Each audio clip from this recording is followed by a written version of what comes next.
درود پاک پڑھنے کے بے شمار فضائل و برکات ہیں۔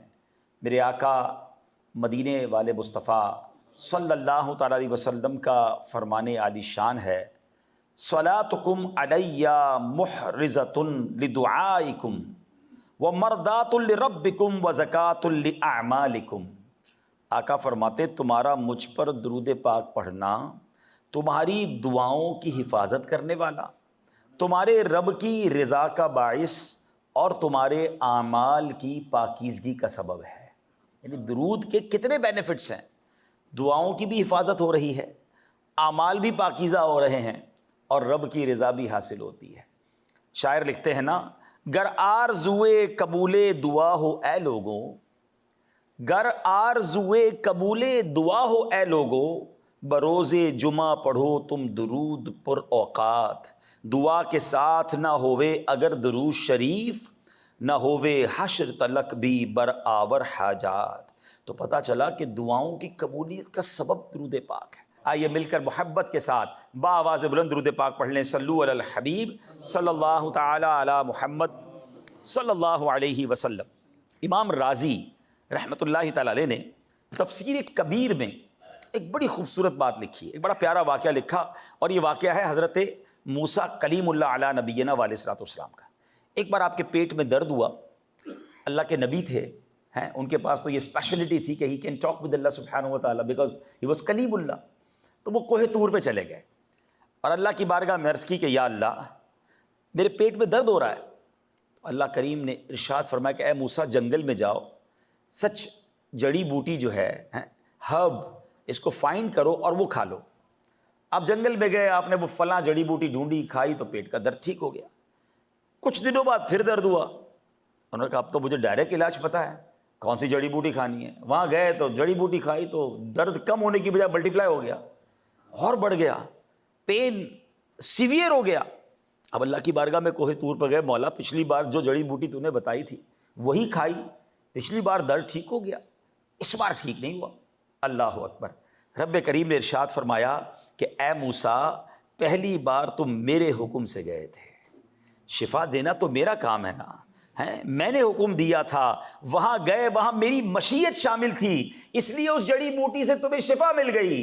اے موسیٰ اب کی بار اپنی مرضی سے گئے ہو، میری مشیت شامل نہیں ہے، درد ملٹیپلائی ہو گیا ہے۔ اے موسیٰ کیا آپ نہیں جانتے بے شک دنیا کی ہر چیز زہر قاتل ہے، میرا نام اسے شفا والی بنا دیتا۔ ہائے ہائے، رب چاہے تو شفا ملنی ہے، یہ ایمان بھی ہونا چاہیے۔ ہمارا جو بلیف ہے نا اللہ کریم پر، ہمیشہ یہ ہونا چاہیے دوائی میں شفا نہیں ہے، شفا دینے والا رب ہے، وہ رب شفا عطا فرمائے گا تو اس نے دوائی میں شفا دینی ہے، اور میرا رب چاہے نا تو بغیر دوائی کے شفا دینے پر قادر ہے۔ آپ کے سامنے بھی ہوا ہوگا، بعض اوقات ڈاکٹر کہتے ہیں very perfect, every report is clear, کوئی بندے میں مسئلہ نہیں، سپر فٹ، 2 دن بعد بستر پر انتقال ہو جاتا ہے۔ بندہ کہتا ہے ساری رپورٹ ٹھیک تھی، اس کو کیا ہو گیا؟ اور کسی کے بارے میں ڈاکٹر کہتے ہیں 10 دن سے زیادہ زندہ نہیں رہے گا، اور بعض اوقات وہ 2 سال گزار جاتے ہیں۔ اس کا مطلب ڈاکٹر کا ماننا اور ہے، وہ اپنی کیلکولیشن چلاتے ہیں، مگر شفا دینے والا، زندگی دینے والا، موت دینے والا وہ رب عز و جل ہے۔ اور یہاں ایک اور بات ہمیں سیکھنے کو مل رہی ہے کہ ہمیں اللہ کریم پر اس قدر یقین ہونا چاہیے، پھر انشاءاللہ چیزوں میں شفا آ جاتی ہے۔ آج میں ایک کمال کی شفا آپ کو بتانا چاہتا ہوں۔ بیماریاں بھی ہوتی ہیں، پریشانیاں بھی ہوتی ہیں، تو ہم نارملی جب بھی ہمارے ساتھ کوئی پرابلم ہوتی ہے نا، بیماری آئی، فوراً رجوع کیا کرتے ہیں؟ ڈاکٹر کے پاس چلنا ہے۔ کوئی کیس ہو گیا، مسئلہ ہو گیا، وکیل کے پاس چلنا ہے۔ کوئی اور پرابلم ہو گیا، کسی ریسورسفل پرسن کے پاس جانا ہے۔ سب سے پہلے دنیا کے لوگ یاد آتے ہیں، مسلمان کو سب سے پہلے اللہ یاد آنا چاہیے، سب سے پہلے دعا کرنی چاہیے۔ حضرت موسیٰ ڈاکٹر کے پاس نہیں گئے تھے، وہ اللہ کے پاس گئے تھے۔ آپ صحابہ اکرام کے واقعات تو پڑھیں یار، حضرت ابو قتادہ کی آنکھ باہر آ گئی، کسی ڈاکٹر کے پاس نہیں گئے، رسول پاک علیہ الصلوۃ والسلام کے پاس گئے۔ ٹھیک ہے، تو یعنی ہم پرابلم میں اللہ رسول کی طرف رجوع بعد میں لاتے ہیں، جب ڈاکٹر منع کر دیں، جب وکیل منع کر دے، پھر کہتے ہیں چلو اب دعا کریں۔ بھائی پہلے دعا کریں نا، پہلے اللہ کی طرف رجوع لائیں، اور قرآن ہمیں یہ بار بار بتا رہا ہے۔ سبحان اللہ۔ اب میں اسپیشلی اگر بیماریوں کی بات کروں، اللہ کریم قرآن مجید میں ارشاد فرماتا ہے وَنُنَزِّلُ مِنَ الْقُرْآنِ مَا هُوَ شِفَاءٌ وَرَحْمَةٌ لِّلْمُؤْمِنِينَ۔ قرآن یہ اناؤنس کر رہا ہے، اور ہم قرآن میں وہ چیز اتارتے ہیں جو ایمان والوں کے لیے شفا اور رحمت ہے۔ ایک اور جگہ قرآن کیا فرماتا ہے؟ قل هو للذین آمنوا ھدی وشفاء، تم فرماؤ وہ ایمان والوں کے لیے ہدایت اور شفا ہے۔ حضرت عبداللہ ابن عباس رضی اللہ عنہما مفسر قرآن، قرآن کا علم جاننے والے، کیا فرماتے ہیں؟ قرآن کریم ہر مرض سے نجات دینے والا ہے، قرآن میں ہر مرض سے شفا موجود ہے۔ مگر قرآن کی طرف کون بیماری میں رجوع آتا ہے؟ یار قرآن پڑھ کر قرآن سے شفا حاصل پہلے کی جائے، جب قرآن کہہ رہا ہے قرآن میں شفا ہے۔ سبحان اللہ، نبی پاک علیہ الصلوۃ والسلام کا فرمان سنیں، ابن ماجہ کی حدیث، سرکار دو عالم علیہ الصلوۃ والسلام فرماتے ہیں خیر الدواء القرآن، بیسٹ میڈیسن، بہترین دوا قرآن ہے۔ مگر ہم نے تو شاید کبھی کسی بیماری میں، اپنے کبھی کسی پرابلم میں، کبھی کسی ڈیفیکلٹی میں قرآن کی طرف رجوع کیا۔ اللہ اکبر۔ اے میرے پیارے اسلامی بھائیوں، اسی طرح نبی پاک علیہ الصلوۃ والسلام فرماتے ہیں جو بندہ صبح و شام 3 مرتبہ یہ دعا پڑھ لے، آپ چاہتے ہیں نا بیماریوں سے بچیں، اب غور سے یہ دعا تقریباً کو یاد بھی ہوگی، بسم اللہ الذی لا یضر مع اسمہ شیء فی الارض ولا فی السماء وہو السمیع العلیم۔ جیسے تو یہ کھانا کھانے سے پہلے کی دعا ہے، لیکن اس کا میننگ بڑا کمال کا ہے۔ اس کا معنی کیا ہے؟ اس رب کے نام سے جس کے نام کی برکت سے کسی چیز سے تکلیف نہیں پہنچتی ہے، ضرر نہیں پہنچتا ہے۔ جب آپ اللہ کے نام سے یہ بات کر رہے ہو تو انشاءاللہ نہ کھانا تکلیف پہنچائے گا، نہ جناب کوئی بیماری قریب آئے گی۔ آقا فرماتے ہیں جو بندہ صبح و شام 3 مرتبہ یہ دعا پڑھ لے تو کوئی بڑی پریشانی اسے نہیں پہنچے گی۔ تو پڑھے تو صحیح نا، اللہ کے نام کی برکتیں، قرآن حدیث میں جو الفاظ آئے یہ بڑے کمال کے الفاظ ہیں، یہ سمجھیے یہ زبردست قسم کے فارمولے ہیں۔ لیکن ہمیں اللہ رسول کا نام اور ذکر و اذکار کو چھوڑ کر ہم دنیاوی اسباب کے پیچھے بھاگ رہے ہیں۔ حالانکہ یاد رکھیے دنیا کی دوائی جو ہے تھوڑی دیر کے لیے آپ کو ٹھیک کر سکتی ہے، بلکہ بعض اوقات ڈاکٹر کہتے ہیں بلڈ پریشر کی دوائی ساری زندگی کھانی پڑے گی، شوگر ہے تو یہ لینا ہی پڑے گا، یعنی وہ دوائی بیماری دور نہیں کر رہی، وہ بیماری کو روک رہی ہے، بڑھنے سے بچا رہی ہے۔ مگر سبحان اللہ، کلام اللہ وہ ہے کہ اگر بندہ عمل کرے اللہ کرم فرما دے تو بیماری جڑ سے ختم ہو جاتی ہے۔ اللہ اکبر۔ طبرانی شریف میں ہے، نبی پاک علیہ الصلوۃ والسلام فرماتے ہیں لا حول ولا قوت الا باللہ دواء من 99 داء ایسرها الہم۔ فرمایا جو لا حول ولا قوت الا باللہ پڑھے تو یہ وظیفہ 99 بیماریوں کی دوا ہے۔ اب اس میں کتنی دیر لگتی ہے پڑھنے میں؟ اور پھر فرمایا جس میں سب سے چھوٹی بیماری غم ہے۔ اچھا کون ہے جس کو غم نہیں ہے؟ تکلیفیں، غم، اگر غم دور کرنا ہے، فرمایا 99 میں سب سے چھوٹی بیماری غم ہے، تو پھر تو ہر غمگین کو لا حول ولا قوت الا باللہ پڑھتے رہنا چاہیے، اور یہ کمال کا وظیفہ ہے۔ ایک اور روایت میں ہے جو 100 مرتبہ لا حول ولا قوت پڑھے اسے کبھی تنگ دستی نہیں ہوگی۔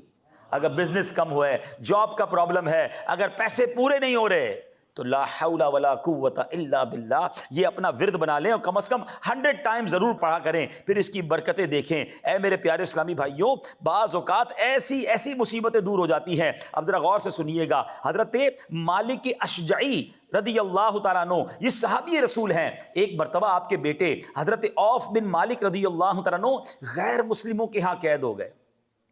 اب سبحان اللہ، صحابہ کرام کو جب بھی کوئی ڈیفیکلٹی آتی تھی وہ سرکار دو عالم علیہ السلام کے پاس پہنچ جاتے، تو وہ وہاں حاضر ہوئے اور نبی پاک سے عرض کیا کہ حضور بیٹا گرفتار ہو گیا ہے، اب بتائیں دشمنوں کے ہاتھ میں گرفتار ہو گیا ہے۔ سرکار دو عالم علیہ السلام نے کیا حل بتایا؟ فرمایا کسی طرح بیٹے کو یہ بات پہنچا دو کہ لا حول ولا قوت الا باللہ کثرت سے پڑھنا شروع کر دے، ہے دشمن کی قید میں، اس تک یہ پیغام پہنچاؤ کہ کسی طرح یہ پڑھنا شروع کر دے۔ اب اپنے بیٹے تک آپ نے یہ پیغام پہنچایا، اللہ اکبر، وہ بیڑیوں میں جکڑا ہوا تھا، دشمن کی قید میں تھا۔ اب میں آپ کو حدیث سنا رہا ہوں، اس وظیفے کی برکت سے اس کی بیڑیاں خود بخود ٹوٹ کر گر گئیں اور وہ بندہ اپنے گھر واپس آ گیا۔ وظیفہ کس نے دیا تھا؟ سرکار دو عالم علیہ السلام نے۔ اچھا بعض اوقات کیا ہوتا ہے، لوگ کہتے ہیں وظیفہ تو میں بھی بڑے پڑھتا ہوں، دعائیں تو میں بھی بہت کرتا ہوں، ہمارا تو مسئلہ حل نہیں ہوتا، ہماری بیماری تو دور نہیں ہوتی۔ تو آلویز ریممبر، بیماریاں جو ہے نا، یا جو بھی چیز وظیفہ عمل کرے گا نا، وہ جب کرے گا جب آپ کو یقین ہو۔ آپ کو خود ہی بلیو نہیں ہے تو پھر کچھ نہیں ہونا۔ ہاں علماء فرماتے ہیں کہ جو بندہ دعا کرتے وقت یہ سوچے نا پتہ نہیں قبول ہوگی کہ نہیں ہوگی، پھر بھی کر لیتا ہوں، فرمایا پھر دعا قبول نہیں ہونی۔ دعا قبول ہی اس کی ہونی ہے جو یقین کے ساتھ، یقین کامل کے ساتھ۔ وظائف کا بھی معاملہ یہی ہے، تعویذ کا معاملہ بھی یہی ہے کہ آپ جب عمل کریں اس کو یقین کے ساتھ کریں، تذبذب کے ساتھ نہیں۔ پھر دیکھیں کیسے غیب کے خزانوں سے مدد ہوتی ہے۔ سبحان اللہ، مجھے وہ واقعہ یاد آ گیا، بریلی کے تاجدار امام عشق و محبت اعلیٰ حضرت امام اہل سنت ایک بار حج پر جا رہے ہیں، سمندر میں طوفان آ گیا، ایسا طوفان آیا پانی کے جہاز میں کہ لوگوں نے کلمہ پڑھنا شروع کیا، بلکہ کفن پہن لی ہے کہ اب جہاز کے پرخچے اڑ جائیں گے اور جہاز ڈوب جائے گا۔ اعلیٰ حضرت بڑے پرسکون تھے، والدہ بھی موجود تھی اس جہاز میں۔ آپ نے کہا اماں جی آپ نے گھبرانا نہیں ہے، میں اللہ کی قسم کھا کر کہتا ہوں جہاز کو کچھ نہیں ہونا۔ اچھا، والدہ جانتی تھی بہت بڑے مفتی ہیں، ایسے کیسے کوئی قسم کھا سکتا ہے؟ اور تھوڑی دیر میں ایسا ہی ہوا کہ جہاز کام ڈاؤن اور بالکل سب چیزیں اسموتھ ہو گئی۔ والدہ نے کہا بیٹا یہ تو بتاؤ قسم کیسے کھا لی کہ طوفان میں کچھ نہیں ہوگا؟ کہتے ہیں امی جان میں نے نبی پاک کی حدیث سنی ہے کہ پیارے آقا نے فرمایا جو کشتی پر سوار ہو اور یہ دعا پڑھ لے، بسم اللہ مجریہا و مرساہا ان ربی لغفور الرحیم، وہ سمندر میں کشتی کبھی نہیں ڈوبے گی۔ جب نبی پاک نے فرمایا مجھے یقین تھا اس کشتی کو کچھ نہیں ہونا ہے۔ یہ ایسا یقین بھی تو ہونا، ہم وظیفے بھی پڑھ لیتے کہتے ہونا تو کچھ نہیں، چلو پڑھ لیتے، پھر کچھ نہیں ہونا۔ یقین کے ساتھ، اور قرآن اور اللہ کے نام کی برکتیں، اور سبحان اللہ نبی پاک علیہ السلام خود دم فرمایا کرتے تھے۔ آج کل لوگ، میں خود مانتا ہوں اس بات کو کہ بدقسمتی سے ایسے جھوٹے عامل آ گئے اور ایسے جھوٹے جناب انہوں نے کفریات، شرکیہ تعویذات لکھنا شروع کیے اور لوگوں کو ایسے کاموں میں لگا دیا کہ لوگ ان سے بدظن ہوئے۔ وہ ٹھیک ہے، وہ غلط لوگ ہیں، مگر اس کا مطلب یہ نہیں کہ اللہ کا نام لے کے دم نہیں کرنا چاہیے۔ ہیں قرآنی آیات اور جناب اس کے تعویذات اور اس کے ذریعے دم کرنے تو نبی پاک سے ثابت، یہ صحابہ سے ثابت ہے، اور یہ شفا کا انداز ہے۔ سنیے سرکار دو عالم علیہ الصلوۃ والسلام کا انداز کیا تھا۔ ہماری امی حضور بی بی عائشہ صدیقہ طیبہ طاہرہ رضی اللہ تعالیٰ عنہ فرماتی ہیں کہ رسول اکرم علیہ الصلوۃ والسلام کے اہل خانہ میں جب کوئی بیمار ہوتا تو میرے آقا علیہ الصلوۃ والسلام معوذات یعنی سورہ فلق اور سورہ ناس پڑھ کر اس پر دم کیا کرتے تھے۔ اب یہ دم کس سے ملا؟ سرکار دو عالم علیہ السلام سے مل گیا نا۔ اور سورہ فلق اور سورہ ناس تو کمال کی صورتیں ہیں، یہ اپنی آپ روٹین میں ڈال لیں کہ جب آپ کے گھر میں کوئی بیمار ہو، آپ بلکہ میں آپ کو مشورہ دیتا ہوں روزانہ صبح گھر سے نکلتے وقت اول آخر 3 بار درود پاک، 1 بار سورہ فلق اور 1 بار سورہ ناس پڑھیں، اپنے ہاتھوں پہ دم کریں اور پوری باڈی پر اپنے ہاتھ پھیر لیں۔ یہ انشاءاللہ آپ کا حصار ہو جائے گا نظر بد سے، جادو سے، اور انشاءاللہ بہت ساری پریشانیوں سے آپ بچے رہیں گے۔ اور اپنے بچوں کو بھی عادت ڈالیں صبح بھی اور شام بھی۔ اور آپ خود دیکھیں کہ سرکار دو عالم علیہ السلام اپنے گھر میں اگر کوئی بیمار ہوتا تو سورہ فلق اور سورہ ناس پڑھ کر دم کیا کرتے۔ اسی طرح بخاری اور مسلم کی روایت سنیے جس کا خلاصہ کچھ یوں ہے کہ ایک مرتبہ 30 صحابہ کرام سفر پر تھے، راستے میں ایک مقام پر آ کر ایک شخص نے صحابہ کرام سے عرض کی کہ ہمارے سردار کو بچھو نے کاٹ لیا ہے، کیا آپ کچھ کر سکتے ہیں؟ ایک صحابی نے کہا ہاں میں دم کروں گا۔ سبحان اللہ، وہ صحابی رسول نے اس بچھو کے کاٹے بندے پر سورہ فاتحہ پڑھ کے دم کی، اللہ نے اسے شفا عطا فرما دی۔ سورہ فاتحہ یہ اللہ کے رازوں میں ایک سے راز ہے۔ ہاں یہ زبر سورہ شفا ہے۔ یہ جب موقع ملے آپ کو سورہ فاتحہ، جب آپ پانی پی رہے ہیں، مثال کے طور پر گھر میں پانی پی رہے ہیں، آپ سورہ فاتحہ پڑھیں، دم کر کے پانی پئیں، اپنے بچوں کو دم کر کے پانی پلائیں۔ ٹھیک ہے کسی نیک شخص سے دم کروانے کی الگ برکت ہے، مگر قرآن تو ہم بھی تو پڑھنا سیکھیں نا۔ تو اپنی زبان پر، اپنے انداز میں قرآن و حدیث اور اوراد و اذکار کو لائیں۔ یہ زبردست پروٹیکشن ہے جو مسلمانوں کو حاصل ہے۔ مگر بدقسمتی سے آج ہر پرابلم میں ہمیں دنیا کا کوئی بندہ تو یاد آتا ہے، ہمیں قرآن یاد نہیں آتا، اللہ کا نام یاد نہیں آتا، وہ اذکار یاد نہیں آتے۔ اے میرے پیارے اسلامی بھائیوں، اب تعویذ کے بارے میں بھی سنیں۔ ہر بندہ بعض اوقات کچھ لوگ سارے تعویذ کو برا کہتے ہیں۔ میں نے کیا کہا؟ جو غلط تعویذ ہیں، جو غلط لوگ ہیں، جو ڈھکوسلے عامل ہیں، ان سے تو بچیں۔ ایک تو یہ بڑا پرابلم ہے کہ بندہ کہتا ہے یار 4 قسم کی مالائیں پہنی ہیں، 10 قسم کی انگوٹھیاں پہنی، یہ بندہ کچھ بہت کمال کا پہنچا ہوا ہے، وہ کہیں اور پہنچا ہوا ہے، وہ اللہ کی بارگاہ میں نہیں پہنچا ہوا۔ جو شریعت پر عمل کرنے والا نہیں، وہ آپ کو کیا شفا دے گا اور اس سے آپ کو کیا فائدہ ہونا ہے؟ تو آپ پہلے یہ دیکھیں کہ آپ جس کو اللہ کا نیک بندہ سمجھ رہے ہیں وہ شریعت پر عمل بھی کر رہا ہے کہ نہیں۔ تو یہ بہت ضروری ہوتا ہے، ٹھیک ہے نا۔ بعض اوقات ایسے عامل بھی ملیں گے، بندہ کہے سارا دن بیٹھے بابا نماز تو پڑھی نہیں، کہ بابا جو ہے نا وہ فجر پڑھتے ہیں مکے میں، ظہر پڑھتے ہیں مدینے میں ہیں، اور لوگ کہتے ہیں بابا بڑی پہنچی ہوئی چیز ہے۔ بابا سے کہو نا کھانا بھی ادھر کھایا کریں، کھانا یہاں کھانا ہے انہوں نے کینیڈا میں بیٹھ کے، باقی ساری چیزیں باہر کرنی ہیں۔ تو جو نماز نہیں پڑھ رہا، وہ شریعت پر عمل نہیں کر رہا، وہ آپ کو کیا فائدہ دے گا؟ تو یہ بات ہمیں یاد رکھنی ہے کہ ہمیں محبت بھی اسی سے کرنی ہے، فالو بھی اس کو کرنا ہے کہ جو اللہ رسول کی اطاعت کرنے والے ہوں۔ تو اب تعویذ کتنی کمال کی چیز ہے۔ کیسر روم کے بادشاہ نے حضرت فاروق اعظم کو لکھا کہ مجھے دائمی درد سر کی شکایت ہے، ہمیشہ پین رہتا ہے میرے سر میں، اگر آپ کے پاس کوئی دوا ہو تو بھیج دیں۔ حضرت عمر فاروق رضی اللہ عنہ سے ایک ٹوپی بھیج دی، وہ ٹوپی پہنتا، اس کا سر کا درد ٹھیک ہو جاتا. جیسے ہی ٹوپی اتارتا اس کو درد ہونا شروع ہو جاتا. اب وہ حیران ہوا جب اس نے ٹوپی کو ادھیڑا کہ اس میں راز کیا ہے, تو دیکھا کہ ایک کاغذ تھا جس پر بسم اللہ الرحمن الرحیم لکھا ہوا تھا. میرے رب کے کلام کی کیا بات ہے, میرے رب کے نام. ایکچولی اگین اگر آپ یقین کے ساتھ اللہ کے نام کی برکت لینا چاہیں, سبحان اللہ, بسم اللہ الرحمن الرحیم کے الگ فضائل ہیں, سورہ فاتحہ کی الگ برکتیں ہیں, اور سبحان اللہ سورہ فلق اور سورہ ناس کے الگ سبحان اللہ شان ہے, تو اس کی برکتیں ہم حاصل کر سکتے ہیں. اے میرے پیارے اسلامی بھائیوں, اسی طرح قرآن پاک کی مختلف صورتوں کے مختلف فضائل ہیں. اب جہاں قرآن پاک کی مختلف صورتوں کو کس طرح علماء نے بیان کیا ہے کہ سورہ فاتحہ 100 مرتبہ پڑھ کر جو دعا مانگی جائے قبول ہوتی ہے. سورہ بقرہ کی تلاوت سے شیطان گھر سے بھاگ جاتا ہے. سورہ کہف کو ہمیشہ پڑھنے والا دجال کے فتنوں سے محفوظ رہے گا. والدین کی قبر پر ہر جمعے سورہ یاسین کی تلاوت کرنے سے اس کے حروف کی تعداد کے برابر پڑھنے والے کے گناہ بخش دیے جاتے ہیں. سورہ الدخان پڑھنے سے مشکل دور ہوتی ہے. جو مرنے کے قریب, بعض اوقات آخری سکرات کا عالم ہوتا ہے, مرنے کا ٹائم اس کا قریب آ گیا, تو سورہ جاسیہ کا پڑھ کر دم کرنے سے ایمان پر موت نصیب ہوگی. سورہ حجرات اس کا پڑھنا اور دم کر کے پینا گھر میں خیر و برکت کے لیے مفید ہے. سورہ قاف, وہ لوگ جن کے گارڈنز ہیں, جن کے کھیت ہیں, فرمایا سورہ قاف پڑھنے والے کا فائدہ کیا ہوگا کہ اس کی برکت سے باغ میں پھلوں کی کثرت ہوتی ہے. سورہ رحمان 11 بار پڑھنے سے تمام مقاصد پورے ہوتے ہیں. سورہ واقعہ جو شخص روزانہ پڑھے اسے فاقہ نہیں ہوگا.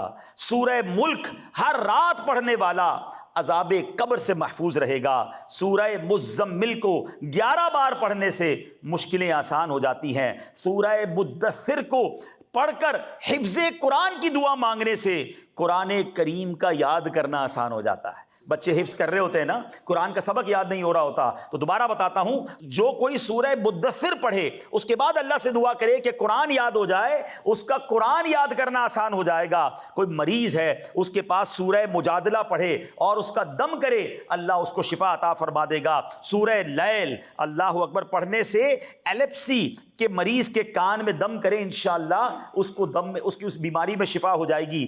سورہ رحمان لکھ کر پینا تلی کے مرض میں مفید ہے, اور سورہ نازعات پڑھنے کی برکت سے جان نکلنے کی تکلیف نہیں ہوتی. سورہ والضحیٰ کی برکت سے بھاگا ہوا آدمی واپس آ جائے گا. سورہ علم نشرہ پڑھ کر جس مال پر دم کر دیا جائے اس میں خوب خیر و برکت ہوتی ہے. سورہ تین مرتبہ پڑھنے سے اخلاق و کردار بہترین ہوتے ہیں. سورہ علق میں جوڑوں کے درد کا علاج ہے. بزرگ بیٹھے ہیں جن کے جوڑوں میں درد ہے, سورہ علق پڑھتے رہیں انشاءاللہ. سورہ قدر, انا انزلناہ فی لیلۃ القدر, جو صبح و شام پڑھے اللہ اس کی عزت بڑھا دے گا. سورہ بینہ برس اور یرکان کا علاج ہے. جس آدمی یا جانور پر نظر لگ گئی ہو, سورہ عادیات کا دم اس کے لیے مفید ہوگا. سورہ قارعہ پڑھنے سے بلاؤں سے حفاظت رہتی ہے. سورہ تکاثر کو 300 بار پڑھنے سے انشاءاللہ بہت جلد قرض اتر جاتا ہے.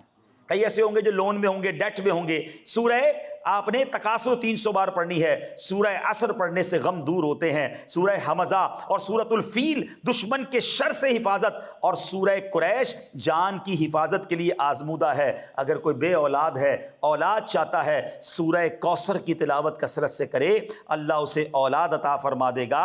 اور سبحان اللہ, سورہ کافرون 1/4 قرآن کے برابر ہے, چوتھائی قرآن کے برابر ہے.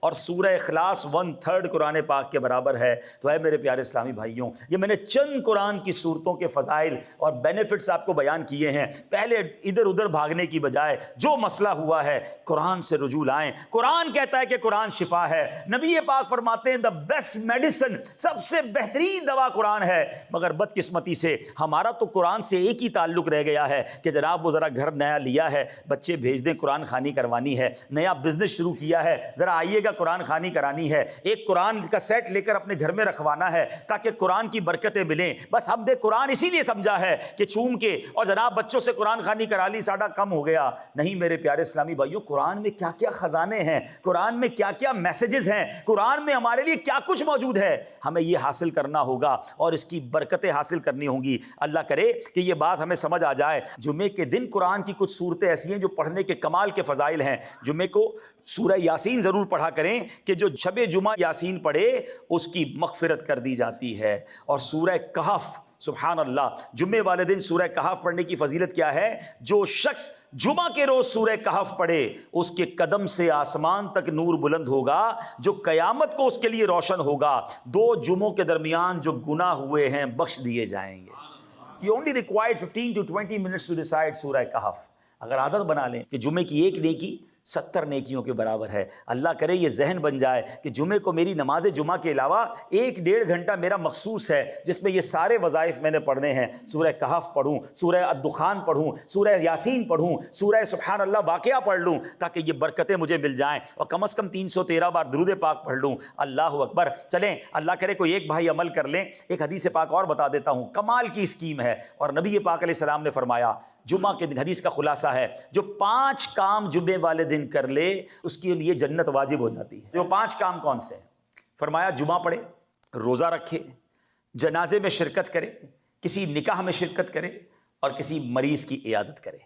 ایک دن میں یہ 5 کام جو کر لے اس کے لیے جنت واجب ہو جاتی ہے. اب یہ ہے کہ یہ ہر بار تو نہیں ملتا، لیکن کبھی نہ کبھی موقع مل جاتا ہے. تو انسان اگر دیکھ لے کہ آپ کو کبھی جمعے والے دن نکاح میں بلایا ہے کسی نے، یا آپ کو جمعرات کو پتہ چلا کہ کل جمعے میں جنازہ ہے، تو آپ کیا یہ والا کام تو ہو جائے گا، تو میں کیوں نہ روزہ بھی رکھ لوں اور پھر جمعہ بھی پڑھ لوں اور جنازے میں شرکت کر لوں. پھر کوئی نکاح اور مریض تو خیر ڈھونڈنا مشکل نہیں ہے، کوئی نہ مریض نہ ملے تو ہم ہاسپٹل جا سکتے ہیں، کسی دوست کے گھر جا سکتے ہیں عیادت کرنے کے لیے. تو اگر بندے کا مائنڈ سیٹ بنا ہوا ہونا کہ یار کسی دن زندگی میں ایک بار یہ 5 کام کر لینے ہیں تاکہ سبحان اللہ نبی پاک نے فرمایا کہ جنت واجب ہو جاتی ہے، تو اللہ مجھے اور آپ کو نیکیوں کی حرص نصیب فرمائے. بہرحال میرے پیارے اسلامی بھائیوں، آج کے مختصر بیان میں جو میسج کنوے کرنا تھا کہ ہمیں قرآن سے برکتیں لینی ہیں، قرآن سے دوستی کرنی ہے، قرآن میں شفا موجود ہے، اللہ کے نام میں شفا موجود ہے، ذکر و اذکار کی بڑی برکتیں ہیں. تو ہمیں اپنی زندگی میں ان تمام چیزوں کو شامل کرنا چاہیے. ہماری زبان روزانہ اتنی باتیں کرتی ہے، مگر اپنے آپ سے پوچھیں نا کہ صبح سے شام تک کتنی بار اللہ کا نام لیا، کتنی بار نبی پاک علیہ الصلوۃ والسلام کا نام لیا. وہ پنجابی شاعر بڑی پیاری بات کہتے ہیں، اور اسی شعر پر اپنی بات کو ختم کرتا ہوں. وہ کہتے ہیں دل یاد لئی بنایا ہے، تعریف لئی زباں. What is the reason why Allah created us? وجہ کیا ہے؟ وہ بڑی پیاری بات کہتے ہیں، دل یاد لئی بنایا ہے، تعریف لئی زباں. دل یاد لئی بنایا ہے، تعریف لئی زباں. اکھیاں بڑائیاں سونے دے دیدار واسطے. اب بنایا کس لیے اور اب استعمال کیا کر رہے ہیں؟ تو آج سے نیت کریں انشاءاللہ خوب اللہ رسول کا ذکر اس زبان سے کریں گے اور اس کی برکتیں آپ دیکھیں گے. تو لا حول ولا قوت الا باللہ، یہ بھی ہم نے سنا 100 بار پڑھنا ہے روزانہ انشاءاللہ. کلمہ پاک کی عادت ڈالیں، سورہ فلق اور سورہ ناس صبح شام پڑھیں، اپنے اوپر بھی دم کریں، اپنے بچوں پر بھی دم کریں. سورہ فاتحہ پڑھنے کی عادت ڈالیں، پھر دیکھیں انشاءاللہ کیسے بیماریوں سے پریشانیوں سے محفوظ رہتے ہیں. اللہ ہمیں عمل کرنے کی توفیق عطا فرمائے. ایسی پیاری باتیں دعوت اسلامی کے ماحول میں سکھائی جاتی ہیں. آپ سے گزارش ہے کہ دعوت اسلامی کا پارٹ بنے تاکہ اسی طرح ہم آگے بڑھ کر لوگوں تک اللہ رسول کی بات پہنچائیں، انہیں سنتوں کی راہ پر خود بھی گامزن ہوں، دوسروں کو بھی لا سکیں. اللہ پاک ہمیں عمل کرنے کی توفیق عطا فرمائے. آمین بجاہ النبی الامین صلی اللہ علیہ وسلم.